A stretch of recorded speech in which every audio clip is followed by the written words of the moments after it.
ഹിമാചൽ പ്രദേശിലെ മണാലിയിലേക്ക് വരുന്നവർ ഏറ്റവും കൂടുതൽ സന്ദർശിക്കുന്ന ഒരു സ്ഥലം തന്നെയാണ് സോലാങ് വാലി.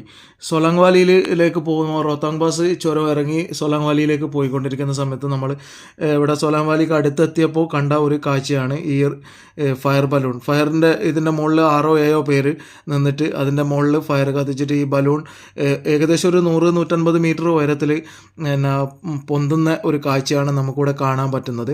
അപ്പോൾ ഈ ഒരു മണാലിയിൽ തന്നെ 2-3 സ്ഥലങ്ങളിൽ മാത്രമേ ഈ ഒരു കാഴ്ച കണ്ടിട്ടുള്ളൂ. ഈ അഡ്വഞ്ചർ ആക്ടിവിറ്റീസിൽ പെട്ട ഒരു സ്ഥലം തന്നെയാണ് സോലാങ് വാലി.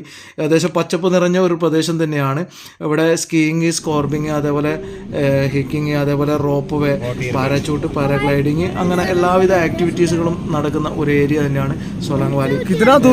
മണാലിയിൽ വന്നു കഴിഞ്ഞാൽ നിർബന്ധമായിട്ടും സന്ദർശിക്കപ്പെടേണ്ട ഒരു സ്ഥലം തന്നെയാണ് സോലാങ് വാലി.